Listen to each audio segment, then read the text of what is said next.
बिस्मिल्लाहिर्रहमानिर्रहीम। Previous video के अंदर हमने एम्फोटेरिसिन बी के बारे में पढ़ा था कि जो एम्फोटेरिसिन बी था ये एम्फीपैथिक पोलिइन मालिक्यूल था, जिस तरह निस्टैटिन होता है। ये एर्गोस्टिरोल पे जाके बाइंड करता था और एर्गोस्टिरोल के अंदर माइक्रोस्कोपिक पोर क्रिएट करता था, जिसकी वजह से ऑस्मोटिक डेथ हो जाती थी फंजाई की। अब इसके खिलाफ जो रेजिस्टेंस होती थी, रेजिस्टेंस किस तरह से होती थी, या तो एर्गोस्टिरोल का क्या लेवल डिक्रीज कर देता था फंजाई, या फिर इसकी जो स्ट्रक्चरल चेंज प्रोड्यूस होता था। स्ट्रक्चरल चेंज की वजह से एर्गोस्टिरोल के ऊपर एम्फोटेरिसिन बी और निस्टैटिन बाइंड नहीं कर सकती, और एम्फोटेरिसिन बी निस्टैटिन के एम्फीपैथिक पोलिइन मालिक्यूल है।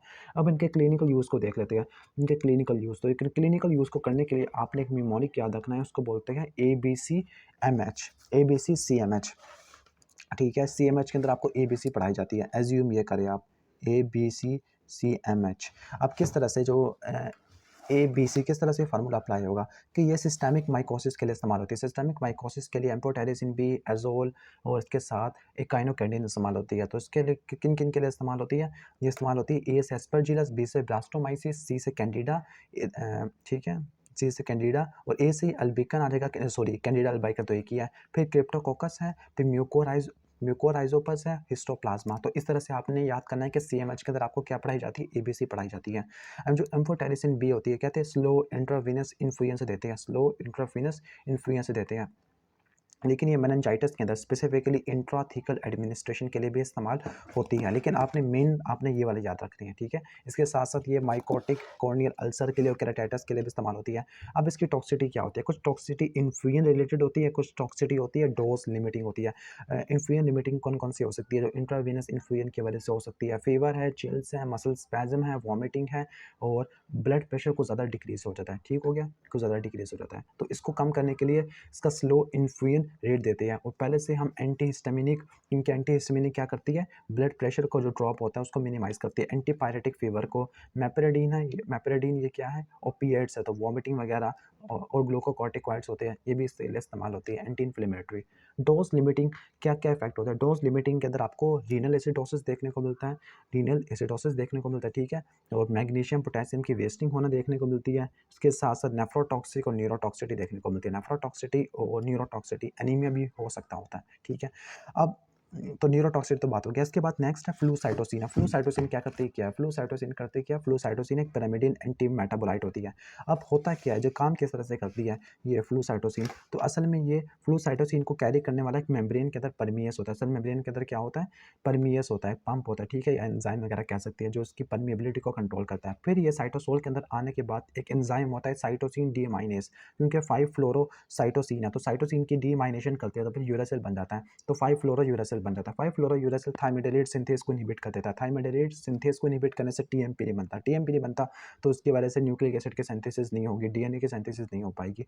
अब जो सिलेक्टिव टॉक्सिटी इस वजह से होती है कि जो मेबेलियन सेल के अंदर, जो ह्यूमन सेल के अंदर परमियस और डीअमाइनेस नहीं होता, इस वजह से ये सिर्फ फंजाई के सेल को अफेक्ट करती है, ह्यूमन के सेल को अफेक्ट नहीं करती। रेजिस्टेंस तो क्या मैकेनिज्म? रेजिस्टेंस जब होगी जब इसको अकेले यूज करेंगे, सिंगल यूज होगा, और या फिर परमियस या डी माइनस की एक्टिविटी कम कर दे, तब रेजिस्टेंस क्रिएट हो जाती है। क्लिनिकल यूज़ क्या होगा? क्लिनिकल यूज़ 5 फ्लोरो यूरासिल, सॉरी यूरासिल कह रहा हूँ, 5 फ्लोरोसाइटोसिन, वैसे इसने यूरासिल के अंदर कन्वर्ट होना है, तो इसके लिए 3 सी होते हैं, 3 सी, ठीक है। कौन कौन से 3 सी है?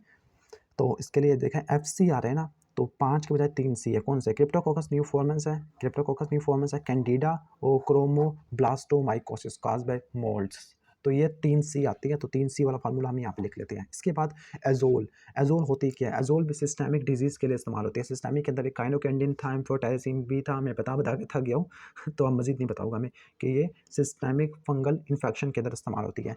अब एजोल के अंदर बहुत सारी आ जाती है। तो एजोल के अंदर जो इमिडाजोल होती है वो कीटाकोनाजोल है, M से मीकोनाजोल आती है, और C से क्लोट्रीमेजोल है, ठीक है, क्लोट्रीमेजोल, मैं स्पेलिंग भूल गया हूँ। इसके बाद जो इसमें आती है ट्राइएजोल में आती है, तो वो आती है FIVP, फ्लोकोनाजोल, एट्राकोनाजोल, V से वेरिकोनाजोल, पोसाकोनाजोल, और इसके साथ एक और भी आती है आइसोवुकोनाजोल, लेकिन हम इसको इग्नोर करेंगे क्योंकि इसकी पोटेंसी एफिनिटी बिल्कुल वैसी ही जैसे पोसाकोनाजोल की है, ठीक है, पोसाकोनाजोल की। आप इनकी ना ही एब्जॉर्प्शन, डिस्ट्रीब्यूशन और मेटाबॉलिज्म, एलिमिनेशन, इनमें कोई इतना ज़्यादा वो नहीं है, लेकिन आपने ये बात याद रखनी है कि लीवर किन किन को मेटाबोलाइज करता है। लीवर इनको मेटाबोलाइज करता है KIPV, किप्स का तो आपने नाम सुना होगा, बस एस के बजाय आपने वी लगा देना, तो इनको लिवर मेटाबोलाइज करता होता है, लिवर मेटाबोलाइज करता होता है। कहती है कि इनकी मेटाबोलाइजिंग एंजाइम को अगर इंड्यूस कर दे, फॉर एग्जांपल रिफेम्पिन इनके मेटाबोलाइजिंग एंजाइम को इंड्यूस कर देती है, जिसकी वजह से इट्रोकोनाजोल की बायोअवेलेबिलिटी काफ़ी ज़्यादा कम हो जाती है। अब इसके बाद इनके मैकेनिज्म ऑफ एक्शन जो बहुत इंपॉर्टेंट है, मैकेनिज्म ऑफ एक्शन ये है कि साइटोक्रोम P450 को इनहिबिट कर देती है। वो साइटोक्रोम P450 लैनोस्टिरोल की 14 अल्फा डीमिथाइलेशन करता है, 14 अल्फा डीमिथाइलेशन, लैनोस्टिरोल की 14 अल्फा डीमिथाइलेशन होती है तो वह बनता है एर्गोस्टिरोल, जबकि यहाँ पे स्क्वालिन एपोक्साइड है, ठीक है, ये वाला टेरबिनाफिन के लिए। लेकिन अभी तो हम एजोल वाला पढ़ रहे हैं, तो एजोल वाला 14 अल्फा डीमिथाइलेशन रिएक्शन को ब्लॉक करता है, जिसको साइटोक्रोम P450 कैटालाइज करता होता है। तो ये यूज़ होती है स्पेसिफिकली इम्यूनो कॉम्प्रोमाइज या न्यूट्रोपिनिक पेशेंट के अंदर होती है। इसका रेजिस्टेंस का मैकेनिज्म क्या होता है? इसका रेजिस्टेंस का मैकेनिज्म ये होता है कि साइटोक्रोम P450 एंजाइम की सेंसिटिविटी अगर हम चेंज करते हैं तो रेजिस्टेंस आ जाएगी। क्लिनिकल क्या होगा? क्लिनिकल यूजेस अब जो तमाम के तमाम है, तमाम के तमाम सिस्टेमिक माइकोसिस के अंदर इस्तेमाल होती है, ठीक है। और इसके बाद इन सब के आखिर में कोनाजोल आ रहा है, तो कोनाजोल का मतलब ये सारे के सारे कैंडिडियासिस के लिए इस्तेमाल होगी, कुछ ना कुछ कैंडिडियासिस आएगा। फॉर एग्जांपल पहले हम स्टार्ट करते हैं कीटोकोनाजोल। कीटो है कट से निकला है कीटो, तो ये म्यूकोकुटेनियस के लिए इस्तेमाल होता है, तो इसका सबसे नैरो होता है, ठीक है। तो कीटोकोनाजोल है सिस्टेमिक माइकोसिस के लिए इस्तेमाल होती है, और इसके साथ साथ ये क्रोनिक म्यूकोकुटेनियस कैंडिडियासिस और डर्मेटोफाइट्स इनके लिए इस्तेमाल होती है, ठीक है, इनके लिए इस्तेमाल होती है। इसके बाद फ्लूकोनाजोल है। फ्लूकोनाजोल आपने इस तरह याद रखना है कि सीएनएस के अंदर फ्लूइड ट्रैवल करता है, तो ये मेनिंजाइटिस के अंदर इस्तेमाल कर सकती है। किसके अंदर इस्तेमाल करता है? मेनिंजाइटिस, स्पेसिफिकली क्रिप्टोकोकस न्यूफॉर्मस का मेनिंजाइटिस होता है। इसके साथ साथ चूंकि फ्लूइड, जब हमें फ्लू होता है तो फ्लू की सिक्रेशन हमारे ओरोफेरिंग्स में और इसोफेगस में आती है, तो फिर ओरोफेरेंजियल और इसोफेगल कैंडिडियासिस के लिए इस्तेमाल होते हैं, ठीक है। और इसके साथ कोकाइडियोट्स के इन्फेक्शन के वगैरह भी इस्तेमाल हम कर सकते होते हैं। और क्रिप्टोकोकल मेनिंजाइटिस की तो बात कर चुका हूँ। इसके बाद है इट्रोकोनाजोल। इट्राकोनाजोल इस्तेमाल होती है किसके लिए? ये ड्रग ऑफ चॉइस है किसके लिए? ब्लास्टोमाइसिस, यहाँ पे लिखा हुआ है ब्लास्टोमाइसिस के लिए ड्रग ऑफ चॉइस है। स्पोरोथ्रिक्स के लिए होती है। उसके साथ सबकुटेनियस क्रोमोब्लास्टोमाइकोसिस के लिए भी इस्तेमाल हो सकती है, ठीक है। ओके, इनके लिए भी इस्तेमाल हो सकती है। और इसके साथ साथ इट्रोकोनाजोल ABC वाला फार्मूला यहाँ पे चलेगा थोड़ा सा। ABC, ए से एस्परजिलस, बी से ब्लास्टोमाइकोसिस, सी से कोकाइडियोट्स, सी से क्रिप्टोकोकस, H से हिस्टोप्लाज्मोसिस, एस से स्पोरोथ्रिक्स, इनके लिए इस्तेमाल हो सकती है। इसके बाद है वोरिकोनाजोल। वोरिकोनाजोल ये इस्तेमाल होती है इन्वेसिव एस्परजिलोसिस के लिए, इन्वेसिव एस्परजिलोसिस के लिए इस्तेमाल होती है। पोसाकोनाजोल, पोसाकोनाजोल इस्तेमाल होती है प्रोफाइलैक्सिस के तौर पर, ठीक है, स्पेसिफिकली कैंडिडा और एस्परजिलस के लिए इस्तेमाल होती है। और ये वाहिद एजोल है जो राइजोपस के अगेंस्ट भी हम यूज़ कर सकते होते हैं, म्यूको और माइकोसिस के अंदर इस्तेमाल करते होते हैं। इसके बाद आइसोवोकोनाजोल है, ये भी पोसाकोनाजोल जैसी एफिनिटी रखती होती है। अब इसकी टॉक्सिटी को देख लेते हैं, टॉक्सिटी किस तरह से होती है। अब इनके टॉक्सिटी को वन बाय वन देख लेते हैं, ठीक है। अब वन बाय वन क्या होगा? कीटोकोनाजोल क्या करती है? हमारे जो साइटोक्रोम P450 के एंजाइम को इनहिबिट कर देती है, जिसकी वजह से प्लाज्मा लेवल ज़्यादा हो जाता है दूसरी ड्रग्स का, साइक्लोस्पोरिन का, ओरल हाइपोग्लाइसेमिक का, फेनेटोइन का, वारफेरिन का, ठीक है। वो कहती है कि जो साइटोक्रोम P450 को इनहिबिट कर देती है, और साइटोक्रोम P450 स्टीरॉइड्स के मेटाबॉलिज्म के अंदर इन्वॉल्व होते हैं, स्टीरॉइड्स को बनाने के लिए इस्तेमाल होती है। तो मेल के अंदर गायनेकोमास्टिया, फीमेल के अंदर मेंस्ट्रुअल इरेगुलरिटीज़ और इनफर्टिलिटी करवा देती है, ठीक है। इसके बाद हम नेक्स्ट देख लेते हैं वोरिकोनाजोल विजुअल डिस्टर्बेंस करवा देती है, for example blurring of vision है, ये वगैरह करवा देती है, विजुअल डिसफंक्शन देखने को मिलती है, क्योंकि ड्रग साइटोक्रोम P453A4 को इनहिबिट कर देती है, जिसकी वजह से साइक्लोस्पोरिन टैक्रोलिमस का लेवल ज़्यादा हो जाता है। इस नेक्स्ट है एकाइनोकैंडिन। अब हम इतना स्पीड से इसलिए जा रहे हैं क्योंकि इसके ऊपर हमने वीडियो अपलोड कर चुका हूँ, बस हम इसको मिनी कैटसिंग से रह गया था वीडियो अपलोड करना, तो मैं वो बता रहा हूँ। अब हम बात करें एकाइनोकैंडिन्स की। अब जो एकाइनोकैंडिन्स होते हैं ये भी वंस अगेन एजोल, एकाइनोकैंडिन और इनके साथ इस्तेमाल होते हैं, ठीक है। और तीसरा कौन सा था? एम्फोटेरिसिन बीटा, सिस्टेमिक इन्फेक्शन वगैरह के अंदर इस्तेमाल करते हैं एकाइनोकैंडिन। अब ये बीटा जो होता है ग्लूकान होता है, बीटा ग्लूकान, बीटा 1,3 ग्लूकान, इसको इनहिबिट कर देते हैं, इसकी सिंथेसिस को ब्लॉक कर देते हैं, जो कि फंजाई सेल वाल का इंपॉर्टेंट कंपोनेंट होता है। इसकी फार्माकोकाइनेटिक में कोई काम की चीज़ नहीं है। क्लिनिकल यूजेस क्या है? तो क्लिनिकल यूजेस हम पहले जल्दी जल्दी इसको वाइंड अप कर लेते हैं। क्लिनिकल यूजेस क्या होगा?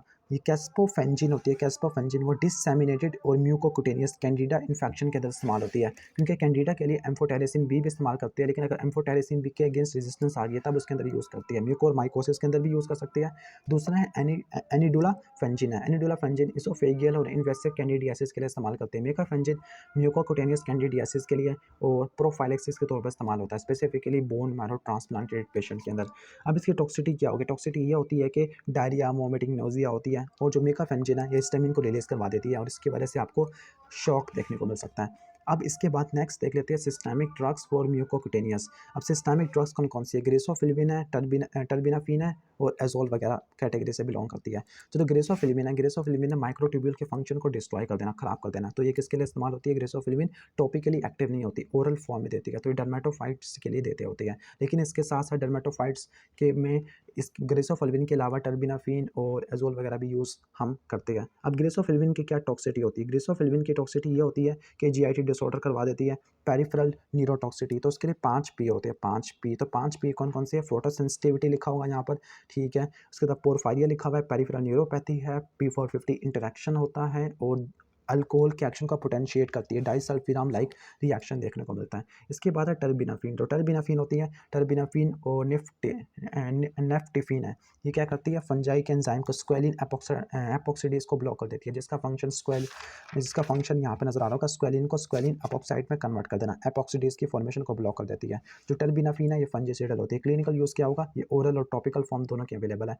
जो टर्बिनाफिन है केराटिन के अंदर एक्युमुलेट होना शुरू हो जाती है और ये डर्मेटोफाइटोसिस के अंदर इस्तेमाल करते हैं, ठीक है। अब ऐसी अजोल, वोराकोनाजोल और प्रोसाकोनाजोल के अलावा जो दूसरे अजोल होते हैं ये ओरली यूज़ कर सकते हैं, डर्मेटोफाइटोसिस के लिए हम इस्तेमाल कर सकते होते हैं। बस में काम की चीज़ आपने याद रखनी है। इसके बाद है टॉपिकली एडमिनिस्ट्रेटेड ड्रग्स होते हैं। टॉपिकली एडमिनिस्ट्रेटेड ड्रग्स किन किन के अंदर हम इस्तेमाल करते हैं, कैंडिडा के अंदर, और हम इस्तेमाल करते हैं डर्मेटोफाइट्स के इन्फेक्शन के अंदर इस्तेमाल करते हैं। उसके अंदर कौन कौन सी आती है, निस्टैटिन आती है, निस्टैटिन के पोम्फिपैथिक पोलीइन है जो कि एर्गोस्टिरोल के अंदर बाइंड करके इसके स्ट्रक्चर को ख़राब कर देती है। तो ये कैंडिडा इन्फेक्शन के लिए और टॉपिकली यूज़ करते हैं, ठीक है। इसके साथ दूसरी है टॉपिकल, वो मिकानाजोल है, क्लोट्रिमेजोल है। मिकानाजोल और क्लोट्रिमेजोल ये दोनों क्या है, ये दोनों हैं हमारी इमिडाजोल, एजोल ग्रुप से बिलोंग करती है। उसके साथ कीटोकोनाजोल KMC, ये दोनों मिलकर क्या बनाते हैं, 2 nitrogenous imidazole which is the azole group. तो ये वीडियो हमारी ख़त्म हो जाती है एंटी फंगल ड्रग्स की। एंटी फंगल ड्रग्स की अगर आपको वीडियो अच्छी लगी हो तो उसको लाइक करना, और इसके ऊपर हमने एक निमोनिक्स वाली शॉर्ट नोट्स वाली वीडियो बनाई हुई है तो उसको भी ज़रूर देख लेना। अगर आपने देखी हुई है तो आपको ये वीडियो अच्छी तरीके से समझ आ गई होगी। हम इनकी नोट्स वाली वीडियो ज़रूर बनाएंगे, पहले एक मरतबा ख़त्म हो जाए। तो अज़ानें भी हो रही है, तब तक हम रुखसत हो जाते हैं। अल्लाह हाफिज़।